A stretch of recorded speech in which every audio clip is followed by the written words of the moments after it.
오늘 말씀 우리 함께 보도록 하겠습니다.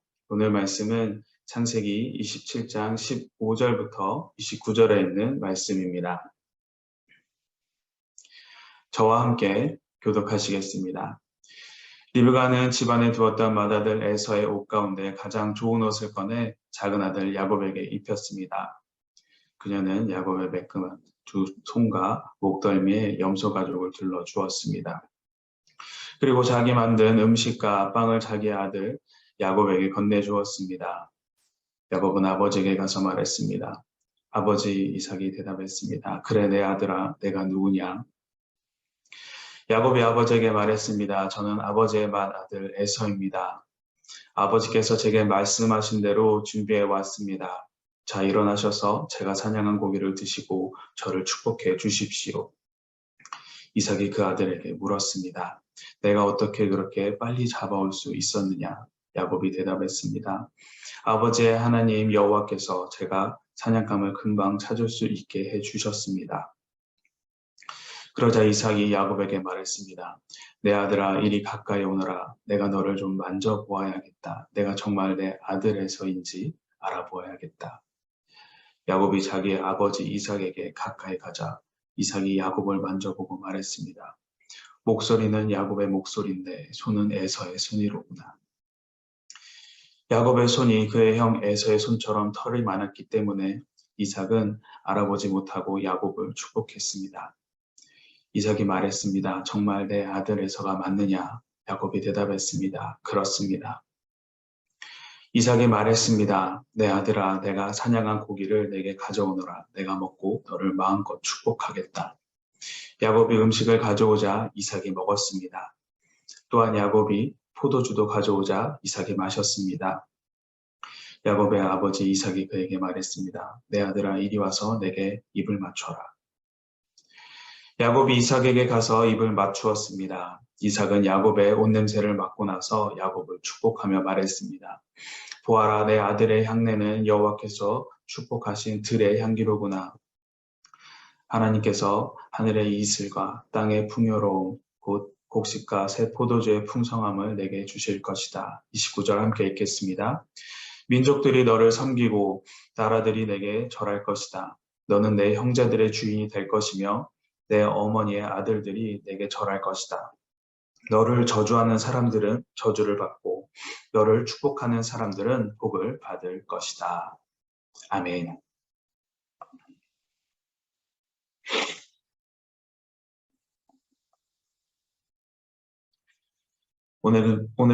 오늘도 말씀을 깨닫는 주님의 지혜가 여러분 가운데 임하기를 소망합니다.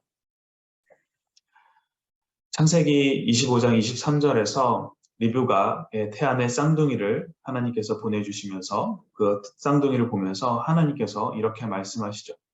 두 나라가 내 태안에 있다. 내 태안에는 태안에서부터 두 민족이 갈라질 것이고 한 민족이 다른 한 민족보다 강하니 형이 동생을 섬기게 될 것이다. 라고 하나님께서 말씀을 하십니다.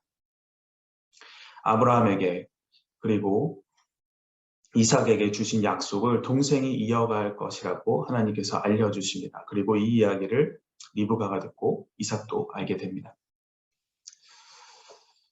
그런데 그 고대 근동 사회 때문인지 아니면 에서가 사냥을 해주는 음식이 너무나서 좋아서인지 이삭은 맏아들 에서에게 장자권을 주어야겠다라고 생각을 합니다. 그래서 이삭이 내 아들아 라고 이야기하면서 에서를 부르죠.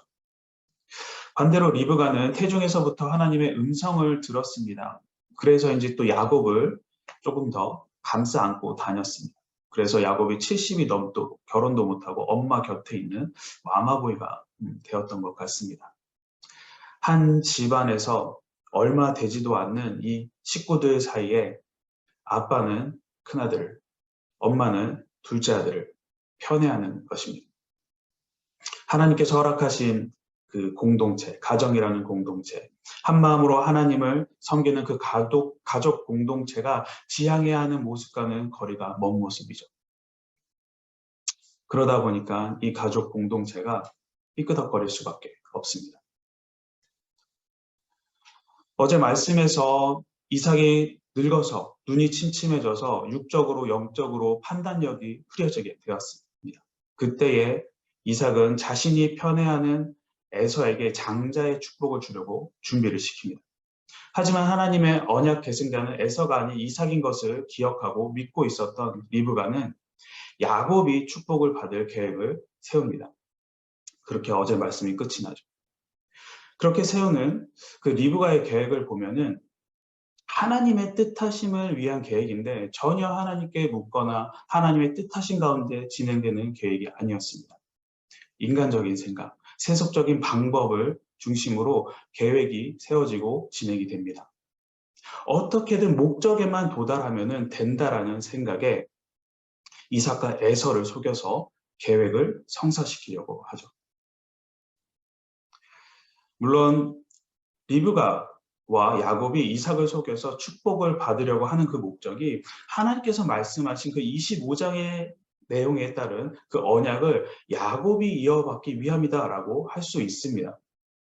하지만 거룩하신 하나님의 뜻을 너무나도 세속적이고 세상적인 사람들이 쓰는 그런 방법, 거짓으로 속임수를 써서 그 목적을 달성한다.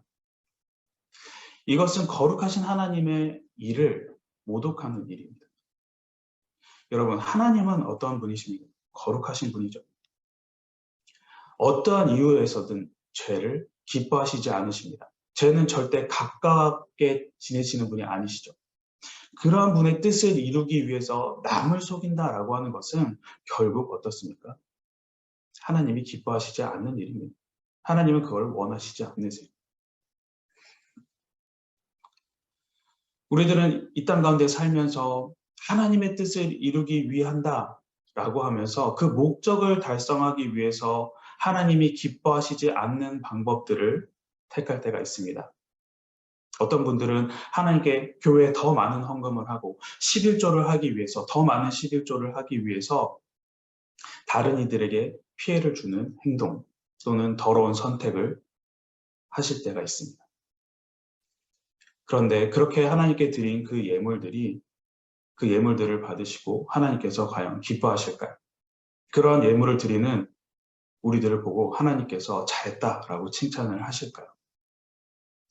우리들의 그 올바르지 않은 방법과 선택으로 인해서 피해를 받은 하나님과 멀어진 영혼들이 있다라면은 아마 하나님은 그것을 더 안타까워하실 것입니다. 그러면서 우리를 책망하시겠죠. 선한 목적을 위해서라면은 방법이야 뭐든 괜찮다라는 생각은 버리시기 바랍니다. 아무리 목적이 선하다고 해서 그것을 이루기 위한 방법이 다 정당화될 수는 없습니다. 하나님의 선하신 일들은 결과도 중요하지만 그 결과를 이루어가는 그 과정이 주님 보시기에 부끄럽지 않아야 하는 방법이어야 된다는 것을 잊어서는 안 됩니다. 오늘 말씀 15절부터 17절을 보면은 이삭을 속이기 위한 리브가가 선택한 방법들이 나오죠. 그녀가 택한 방법들을 보면은 계획이 너무나도 엄청 치밀하다는 것을 우리가 알 수가 있습니다. 에서의 옷을 입혀서 이삭에게서 에서의 냄새가 나게 하죠. 그리고 매끈한 야곱의 손을 에서처럼 털이 많게 하기 위해서 털도 입히고 그다음에 가죽 냄새가 나기 위해서 가죽도 입힙니다. 그리고 이삭이 말한 그 음식을 리브가가 준비도 해줍니다. 이 음식도 그냥 보통 음식이 아닙니다. 들 짐승과 육질이 가장 비슷한 염소 고기로 요리를 합니다. 그것도 그 염소 고기 중에서도 가장 맛있는 부위를 구하기 위해서 어린 염소 한 마리가 아니에요. 염소 2마리를 잡습니다. 어린 염소 2마리를 잡아서 그 가장 맛있는 부위를 충분히 구합니다. 이런 치밀함을 보입니다. 눈이 어두운 이삭은 볼 수가 없습니다. 그래서 리브가는 이삭이 판단할 수 있는 코와 입을 통해서 알 수 있는 그 모든 루트를 에서라고 느낄 수 있도록 완벽하게 준비를 합니다. 이삭이 에서가 아니라 야곱인 것을 알게 되면 하나님께서 말씀하신 그 언약 계승이 이루어지지 못하니까 어떻게 보면 더욱더 치밀하게 계획을 했을지도 모릅니다. 그래서 그 보기에는 보기에 그 계획들이 완벽해 보입니다. 절대 알아차릴 수 없을 것이라고 생각을 합니다. 이렇게 리브가의 지휘 아래 모든 것을 완벽하게 준비가 되자 어떻습니까? 야곱이 이삭에게 나아가죠. 처음 이 계획을 듣기만 했을 때는 이삭이 이야기합니다. 아버지가 저를 만져보고 속이는 것이 걸려서 저주를 받게 되면 어떡합니까? 라고 이삭이 걱정을 하는데 어머니가 준비해 주시는 방법을 보니까 완벽해 보여요. 감쪽 같아 보입니다. 그러니까 어떻습니까? 야곱도 바로 이삭에게 나아갑니다. 그러면서 부르죠. 아버지라고 부릅니다. 너무나도 당연히 될 것 같이 생각이 돼서 아주 자신 있게 아버지라고 부릅니다. 그런데 이삭의 대답이 어떻습니까? 그래 아들아. 그런데 내가 누구냐? 완벽한 계획임에도 불구하고 예상치 못한 답변을 듣게 되는 것입니다. 당연히 에서구나라고 느껴야 되는데 누구냐라고 묻습니다. 여러분 인간은 부족합니다. 완전한 존재가 아니에요. 그래서 인간적인 기준으로 보았을 때에 완벽해 보이고 아무런 문제가 없어 보이지만 여러분 실상은 그렇지 않습니다. 막상 열어보면은 수많은 변수들이 생기고 생각지도 못한 막힘들이 인간의 계획 가운데 있습니다. 그리고 이러한 부족한 인간들끼리 아무리 머리를 맞대고 준비를 하고 계획을 짠다고 해도 완벽한 계획은 나오지 않습니다. 구멍 뚫린 판을 10장, 20장을 모아도 물이 새는 것처럼 부족한 인간들끼리 아무리 모여서 일을 계획하고 그 계획을 수정한다고 해서 그 계획은 완벽해지지 않습니다. 한계가 있습니다. 부족함이 있어요. 어딘가는 틀어져서 새기 마련이고 그렇기 때문에 우리는 완전하신 하나님을 의지해야 하는 겁니다. 하나님께 묻고 하나님께 구해야 되는 것입니다. 매사의 그 선택의 순간마다 하나님께 여쭤보아야 되는 게 우리들의 삶입니다. 그렇게 하나님의 인도하심을 따라서 하루를 살고 또 다음 날을 살고 또 그 다음 날을 살다 보면 내 삶의 일주일이 그 다음에 한 달이 하나님의 완벽하신 계획과 인도하신 가운데 우리가 살고 있음을 우리는 경험하게 됩니다.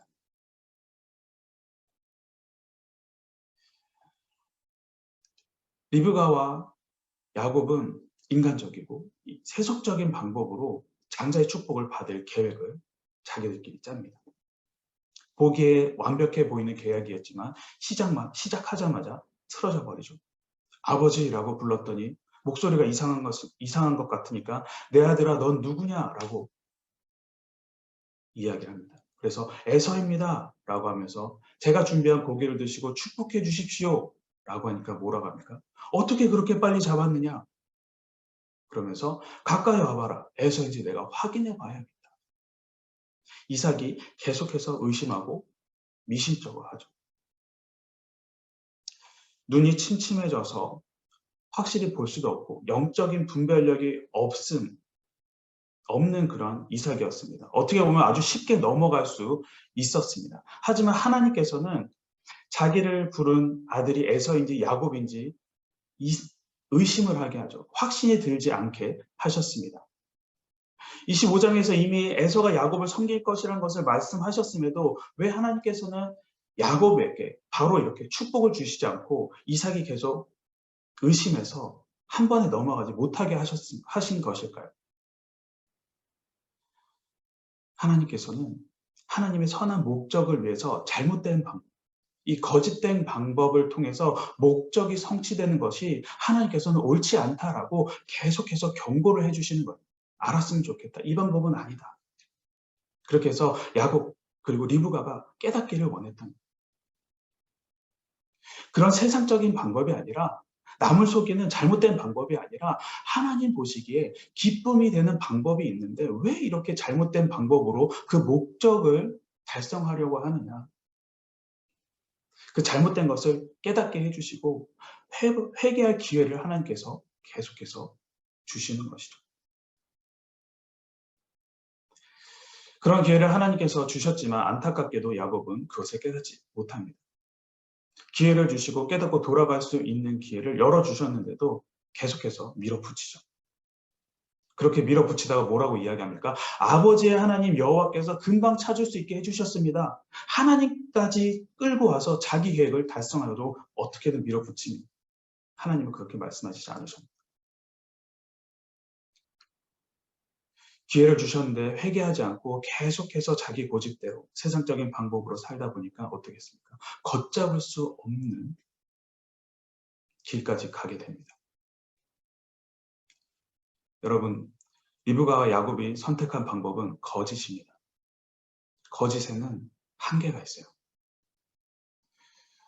순간적인 그 상황을 모면하기 위해서 거짓말을 우리는 보통 합니다. 그런데 그 상황을 벗어나면은 그 뒤에 이어지는 또 다른 상황이 생기면은 어떻습니까? 진실로는 그 상황이 벗어날 수가 없어요. 커버가 안 됩니다. 왜? 그 앞에서 이미 거짓말을 했기 때문에 또 다른 거짓말을 해야 됩니다. 그러다 보면은 거짓이 또 거짓을 낳게 되고, 그러다 보면은 거짓이 눈덩이처럼 불어나게 되는 것이죠. 그렇게 눈덩이처럼 불어난 거짓은 상상을 초월하는 결과를 우리들에게 가져오게 됩니다. 오늘 야곱의 그 인간적으로 보기에는 그 완벽해 보였지만 실상은 그 구멍이 숭숭 뚫린 그 계획, 그것 때문에 벌어진 상황을 모면하기 위해서 계속해서 거짓말을 택하는 야곱. 그 뒤에 나온 그들의 결과는 무엇인가? 그것은 바로 가족 간의 불신입니다. 가족 간의 흩어짐으로 이어지고 후손들이 갈라져서 원수가 되는 끔찍한 결과로 이어집니다. 사랑하는 성도 여러분, 상황을 모면하기 위한 거짓을 택하지 마시고 진리만을 택하는 거룩한 주님의 자녀 되시기를 소망합니다. 리브가와의 그 야곱의 속임에 넘어간 이삭은 결국에 어떻게 이어집니까? 야곱을 축복을 하죠. 우리 28절과 29절 말씀 함께 읽도록 하겠습니다. 하나님께서 하늘의 이슬과 땅의 풍요로움 곧 곡식과 새 포도주의 풍성함을 내게 주실 것이다. 민족들이 너를 섬기고 나라들이 내게 절할 것이다. 너는 형제들의 주인이 될 것이며 내 어머니의 아들들이 내게 절할 것이다. 너를 저주하는 사람은 저주를 받고 너를 축복하는 사람은 복을 받을 것이다. 목적을 위해서 잘못된 방법을 택한 리브가와 야곱입니다. 일반적으로 이런 정례라면 어떻습니까? 잘못된 방법을 택한 자에게는 그 결과가 실패로 이어지게 되는 게 맞습니다. 야곱의 지금 상황에서라면, 야곱의 경우라면은 이삭이 에서가 아니라는 것을 눈치채고 야곱이구나라고 하면서 혼을 내거나 아니면 저주를 받는 게 맞겠죠. 그런데 지금 읽은 28절과 29절은 저주의 말씀이 아닙니다. 축복입니다. 장자에게 내려지는 축복이 야곱에게 선포되어지고 있어요. 그리고 이렇게 부어진 축복은 어떻습니까? 그 창세기 그 27장 이후의 말씀으로 보면은 야곱에게 고스란히 이어져서 야곱이 대부호가 되는 것을 우리는 봅니다. 야곱으로 이어진 장자의 축복은 하나님의 거룩한 뜻에 걸맞는 깨끗한 과정으로 이어지지 않았습니다. 편애와 인간적인 방법, 속임을 통한 계획으로 목적이 이루어졌기에 하나님의 거룩한 뜻이 훼손이 되었습니다. 저주받아 마땅하죠. 그럼에도 하나님의 뜻대로 야곱이 장자의 축복을 받을 수 있었던 것은 하나님의 강권적인 섭리입니다.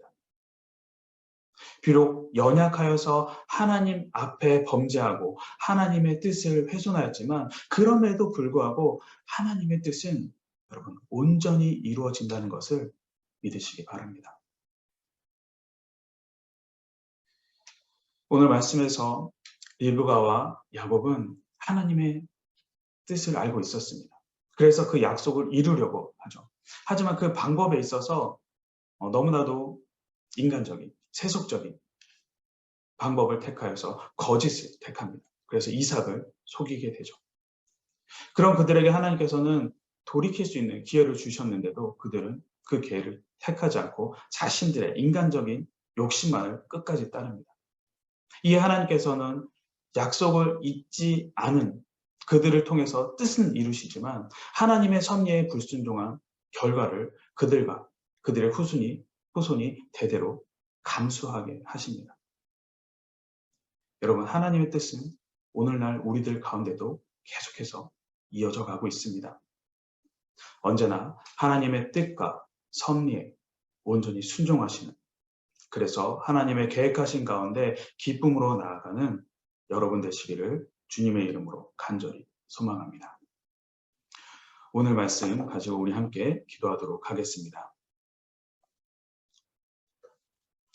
우리 함께 기도하실 때에 하나님 아버지, 하나님의 뜻하심을 깨닫게 하심에 너무나도 감사드립니다. 주님의 뜻하심을 성취하기 위해 여러분 어떠한 방법도 택해야 된다라는 그런 어리석은 생각에서 벗어나게 하여 주시옵소서. 그 매 순간순간의 그 선택지에서 주님께서 기뻐하시는 선택을 하는 자가 되게 하여 주시고, 주님의 뜻을 이루기 위한 선택한 방법을 알려주시옵소서. 온전히 실천할 수 있는 능력을 우리에게 주시옵소서. 우리 함께 기도하도록 하겠습니다.